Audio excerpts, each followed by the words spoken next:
friends. So it's been a minute since I have made any kind of video at all, especially a talky video where I talk about tarot rather than show any. And partly it's because I've been teaching these, I say teaching, I've been facilitating workshops, the Tarot Jam workshops, which have really been fun and rewarding, I think, for definitely for me, and from what I heard from the participants as well. So that's been going on, and I'm going to do more of those in the coming months. I definitely need like a couple weeks without commitments of any kind to sort of like restore, so that it doesn't become sort of a thing I have to do, because I've really been enjoying doing it. So that's been good, and I'm working on another book, which is also good, but a lot of the things that I would kind of come and make videos about have been in those classes, and so I'm obviously not going to post what I'm writing in the book or what I'm posting or talking about in the classes here, because people are paying for those things. So a lot of like the tips and techniques that I might usually bring to the table here are the ring light is really getting, look how creepy that looks. Anyway, I'm gonna ignore it. Yeah, a lot of the things I would make videos about are in those things, and so it's been like I haven't had much to talk about, so I haven't made a whole lot of videos, and but I miss it. So anyway, and also pandemic. I mean, JFC, in the middle of a panty.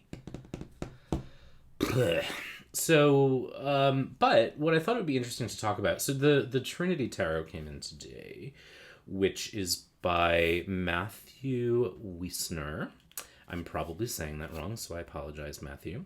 I'm not going to do a walkthrough of it because there are many, many, many walkthroughs.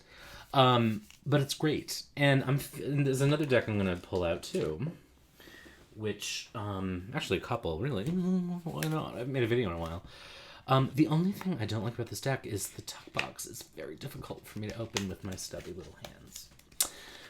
Anyway, the reason that I like this deck, and I have to say, Arcane Panda is really the one that enabled me on this one, because I had somehow missed it. Now, I'm gonna do this. Okay, so you can actually see the cards when I do this. All right, so here's the tea. What I like about this is how simple it is. Like, what I am feeling right now as a reader is like, give me as little on the card as possible. Now, I should preface this. Let me put the light back on so you can see me for. All right, so I'm going to preface this by saying that this video may make artists uncomfortable, and that's not my intention, because I love tarot and I love tarot art, and clearly I have a shelf full of beautiful decks behind me, and I use some of them.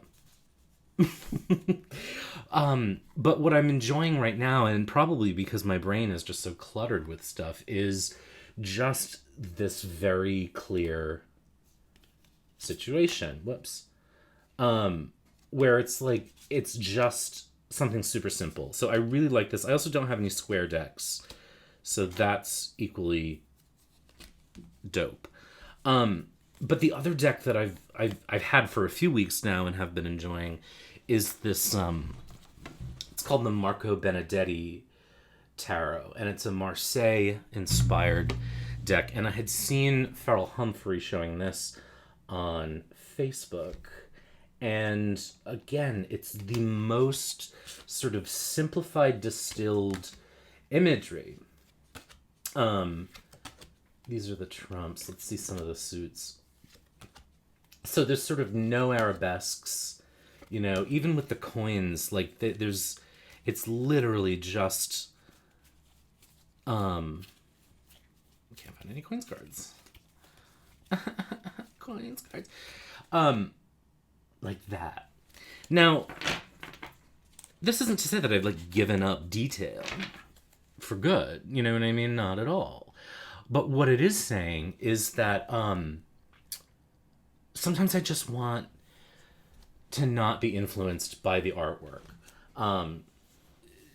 Sometimes I just want to sort of be there to sort of see just the cards. And so here's my little mini lesson for this video, and the reason I'm making it, which is a concept that I would encourage folks, especially as they're starting out, but it's something that it took me a long time to understand, is that the artwork on the card is not the card.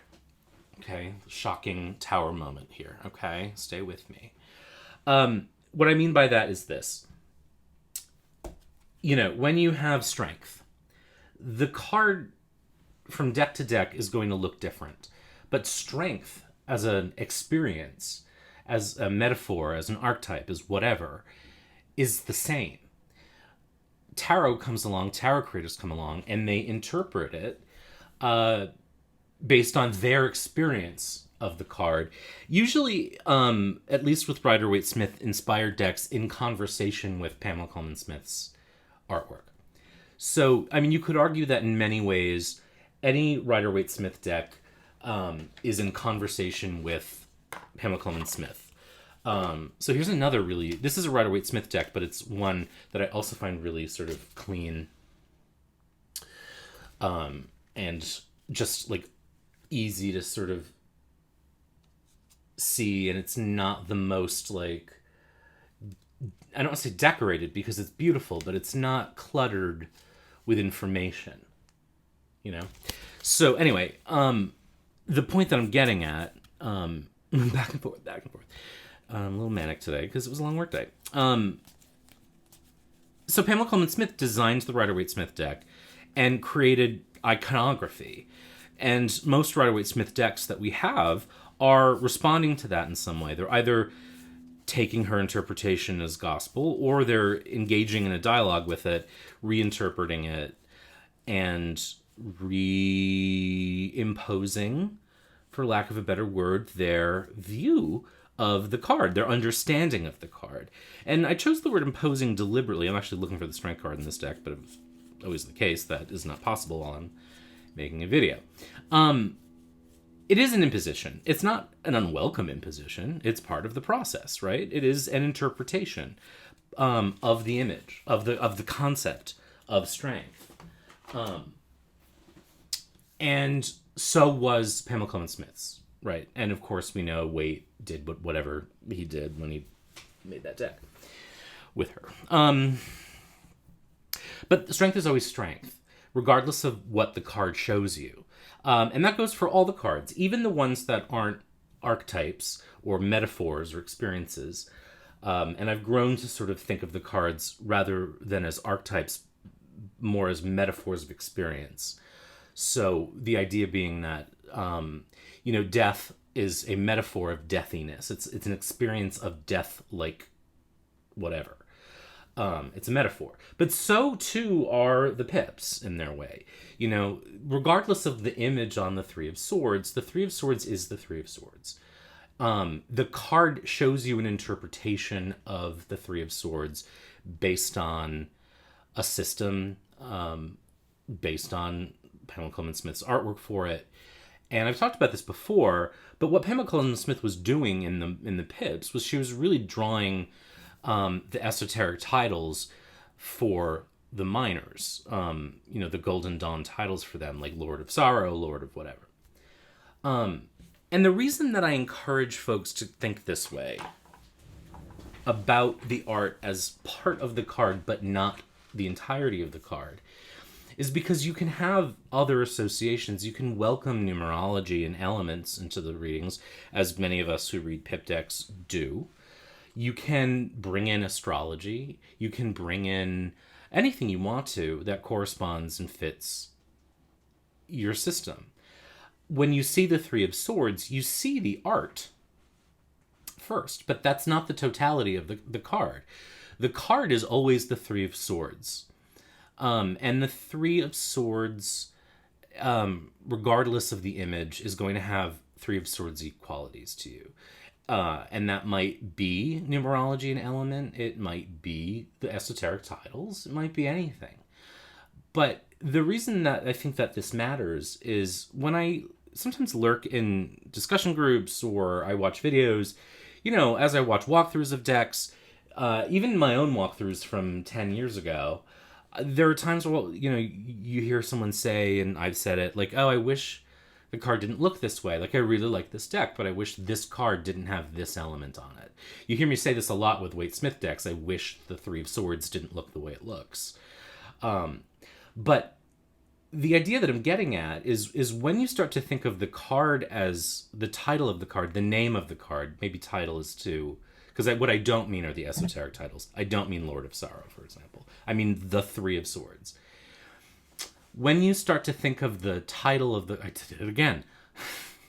When you start to think of the name of the card as the card rather than the image on the card, it opens you up a little bit and makes it easier for you to read with the hundreds of decks that you've likely collected over your however many days, weeks, months, years of reading.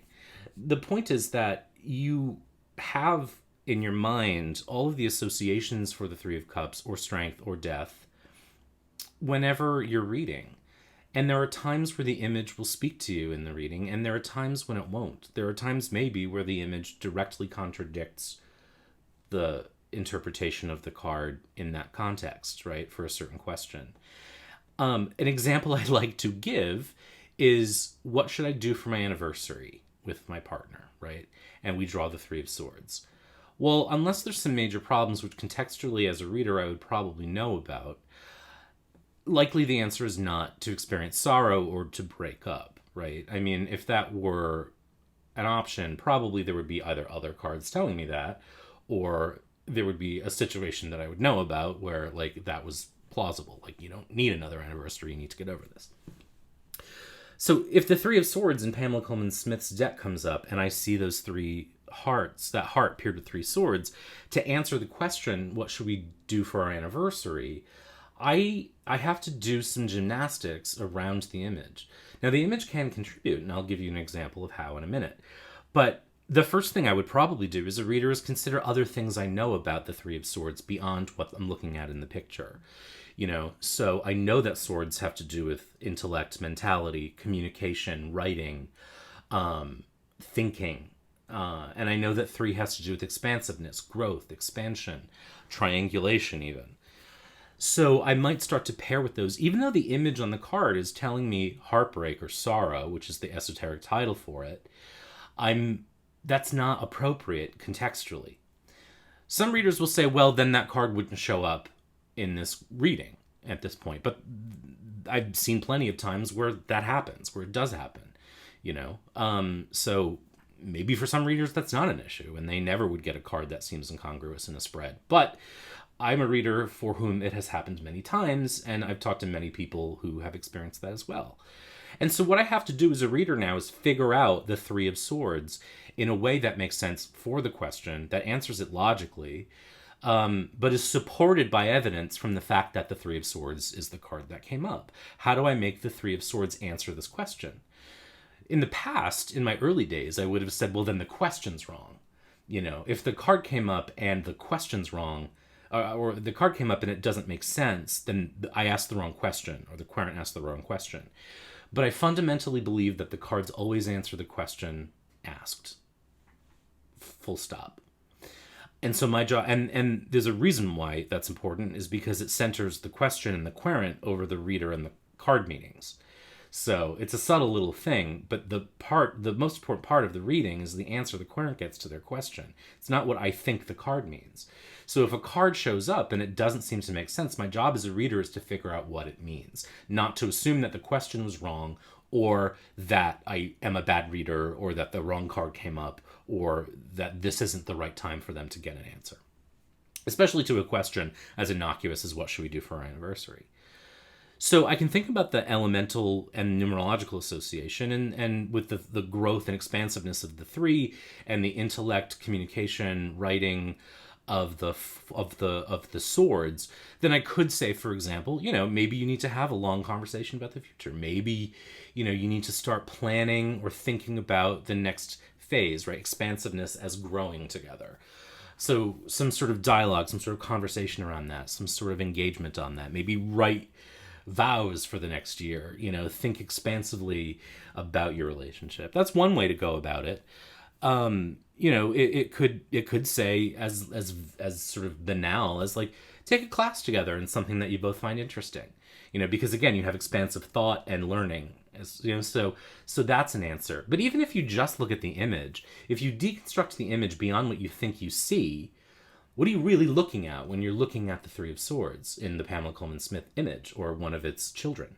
You're looking at an organ skewered by sticks. And the thing that makes me think of is a Brazilian grill, where they come around with meat on a stick and they cut it off with a knife, including in hearts. And so sometimes, like, when you look past what you think you're seeing, what you have been told you see, what you have been told the meaning is, you will discover just incredible things.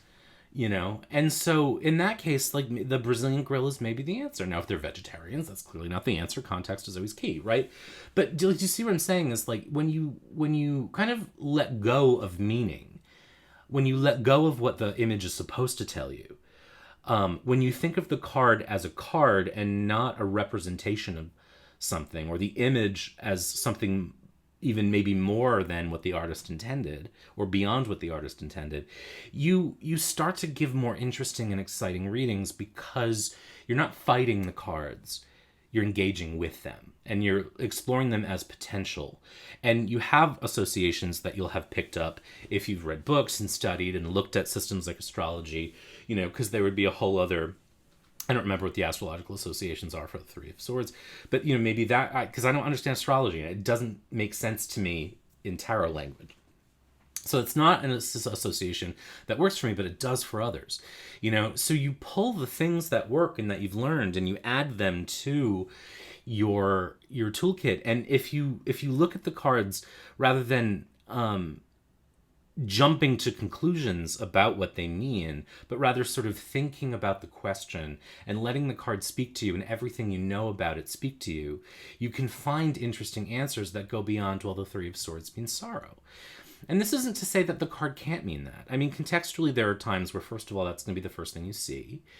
And by the way, that's the case even when you're reading with pip decks. Because I learned Rider-Waite-Smith first, and I don't regret it at all, because it's a system that is useful. But sometimes when I'm reading Marseille and I see the Three of Swords, contextually it might say, in Rider-Waite-Smith, this is associated with sorrow. Because that's always in my pocket too. So I guess the idea is not to limit yourself, but to expand and sort of open yourself to possibilities when you're looking at a card, and to look beyond what you think you see. I talk about this a lot, and I think it's important to preface this by saying that I love tarot, and I love tarot artists. And again, if I were sort of, resisting them, then I wouldn't have as many decks as I do. But the art is always an interpretation of something. It's always a value judgment of the card, which is one reason why the devil is always interesting to me in new decks. And there are some decks that I've been really turned off on because I can't really see beyond the art on that card, because it's such an imposition. There is no elasticity in there. And that's why, I won't name particular decks. Well, I mean, I guess I can use an example of a deck I do use, even though I don't particularly like the Devil card. The Bohemian Gothic has someone with a needle, and the implication is drug use. That is one layer of that card for me. Certainly there is a lack of agency and a connection to things that maybe aren't healthy, but there's a whole other world to the devil that, depending on the context, is eliminated, I guess, by only seeing that image. Because there's something in the devil card, the idea of the devil. If we just think about where the devil comes from, right? The devil is a Christian construct, and in order to create that, to construct the devil, they had to take something that already existed, which were the gods that came before Christianity, and turn it into something evil. So the image that you're seeing on tarot in almost every iteration, right, is a Christianized interpretation of an idea that came along way before Christianity, and certainly way before tarot, of these primal gods, these Pans, these Bacchuses, these earth, sex, animal gods that had what the church came to find evil, but what was for centuries just part of being human. Parties and sex and orgies and all of that were were religion in many cultures in the world, and in some still are, right? So, you know what I mean? When we look beyond the devil, as what some interpretations by artists tell us, yes, we have the addictive nature of the devil, but we also have another whole world to it. So, like, and that's why I go back to the idea of the cards also as metaphors of things, not as literal representations of something. You know, when you get the Empress in a reading, it doesn't mean you're about to be coronated. It means you're going to be having an Empress-like experience. There's an Empress-ishness that's about to happen. And the key is to figure out how that translates into your answer. But that goes for all the cards, and it goes for the Three of Swords, it goes for the Ten of Swords, it goes for everything, you know. The Ten of Swords could easily be barbecue. You know what I mean? Because you have to sort of, or you don't have to do anything. I mean, I'm not telling you this because I think it's the right way. I'm telling you because it's a way that has really opened up my readings. What are you looking at when you're looking at the Ten of Swords? Beyond a value judgment that it's bad, you're looking at something skewered by swords. They're skewers. It's a kebab, you know. Yes, it's a human, but like the idea is that the image is a metaphor as much as anything else is. It's a part of the card. It's a tool you have to interpret in the reading, but it is not the totality of the card. So that's sort of a thing that I really would encourage you to think about. You know, and sometimes things can be way more literal. Like in the example of the 10 and the 3, you know, like if you go beyond the emotional into the literal, what are you actually looking at when you're looking at the card? You know, if someone says, how should I spice up my love life? And you get the 8 of Wands, what are you literally looking at? You're looking at 8 rods. I mean, what does that tell you? It doesn't tell you to do something fast necessarily, but it might tell you to get a whole lot of something, you know?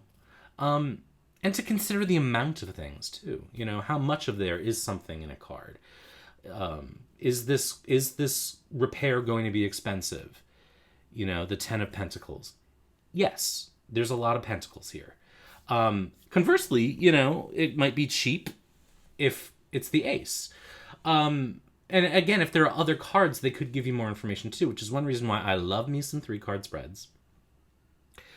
But the idea, you know, you could get the ace and other cards in combination that say, well, you'll only be left with a little bit of money afterwards. You know, if it were like the Chariot, the 6 of coins, and the Ace of coins, you know, you see a car and someone giving money away and being left with only a little bit, you know? So just, so like, Camellia Elias talks about how the cards don't mean anything, and I really like that because it's both sort of a tasty, you know, snarky little thing to say, but it is true in the sense that tarot isn't, like, the cards don't do anything. They don't mean anything until you ask them to come into context with each other and to come in context with the question, you know? And then when you let them dance together, when you listen to them, when you look at them from different angles, when you think about what you learned they mean or what they could mean, when you think about the associations you have, when you look at the image as a composed picture that you've seen 100 times, and when you look beyond the assumptions and the emotion of the image to something really, really basic and literal, you can find things. All of this takes a little bit of time, so when you're doing readings this way, you don't leap to the answer immediately. But I promise you, as someone who has been practicing this for a while, it's amazing how quickly you start to feel comfortable doing it. And it's amazing how taking a little time at the beginning of a reading to sort of explore those things and listen to the cards means that once you start talking, you get to the answer more quickly because you've started to make connections. And it's okay. It's okay to leave silence. That's something I didn't believe for a long time. I felt really like I had to start talking because if I didn't, then the person I was reading for would freak out. But I was projecting myself onto them because that's probably what I would have done. You know what I mean? So take it all in. Lay out the cards and then listen to them for a little while. Don't tell them what they mean. Let them tell you what they mean, you know? Because they will. They will start yapping at you, I promise. And if they don't, then you go to what you know they mean. You know, you start with, okay, the 3 of Swords means sorrow, or it's 3 plus swords, meaning expansive thoughts, expansive emotion, intellect, whatever, you know? So if nothing's popping, if the Rice Krispies don't start crisping, then you start going and pulling things out more manually. But, you know, again, when you sort of look beyond. And so that's why, in my long-winded way, I'm really liking these very, very simple decks, because they're not cluttering up my mind. I'm seeing, and actually what this deck does, which I think is really cool, is that this is the Four of Cups. It doesn't say Four of Cups, it just says 4 cups. 4 cups. 5 swords, 9 swords, which I think is interesting because it's like there's a, in omitting the of, it sort of like reduces it even further to something. It's not the 5 of swords, this metaphorical thing. It's 5 swords, which I think is so cool. So that's my little lesson, my little mini lesson for you. And this, you know, I guess it's a good plug for what I've been working on. So the second book, which I'm shopping around to publishers, I'm really hoping to get a mainstem publisher to do it. I don't know if that will happen. If not, I will self-publish it. That book is really all about what I've just talked about. So it's sort of a workshop in that. And then the third book, which I'm drafting now, so I'm very early. I mean, I'm deep into the manuscript, but a first draft is a mess. Is kind of what I would write if someone said, write a bachelor's degree for a new tarot reader. So someone's coming in and they want to learn the basics. They want to learn a good foundation as a reader, you know, an intensive class or course in tarot, write that. So that's kind of what I'm doing, is like what I would do if I could write a college course in how to read tarot cards. So it's going to be pretty big, I think, but I'm excited about it. And then I'm planning some more classes. I'll definitely do the Tarot Jam again because it's really just sort of fun to get together. And the way that those work is I kind of have a theme for each week. I share some experiences and some techniques that have worked for me. Then we practice with those and we talk about how effective they were for the group or not. And we just sort of do that each week on a different topic. And then thinking about a foundations course, because I've gotten a couple requests. I'm trying to think of like, how can I boil the experience of learning tarot into like 5 or 6 weeks? So I'm trying to figure out how to do that. And then I want to do a Marseille class, but I don't want to do what I did for Tarot Summer School because I did that already and you can get it still. So I'm trying to think of like what would be like a Tom Benjamin tarot class that would be live and in person. So I'm thinking through that. So, you know, I am working on things behind the scenes. I'm just not as active. I'm far more active on Instagram at the moment because it's a little easier for me to just like do a quick video or a quick live or make a quick post rather than like sort of recording and editing. And it's not like I do that much editing, but it's been, you know, I'm focusing on so many things that when I do have free time, it's like I go sort of catatonic, you know, and I just stare at Animal Crossing or my phone. So yeah, so I hope you're doing well. I hope you're staying safe. I hope you are thinking of others and wearing your mask. I'm gonna make a recommendation too. This is just something that popped into my head. This is a book that one of my grad school teachers recommended, which is called The Anti-Racist Writing Workshop. And it's about teaching creative writing with an anti-racist base. Really, it's, you know, the subtitle is Decolonizing the Creative Classroom, this is really good. It's not only changed what I think about teaching writing, which is something that I have done in the past as well.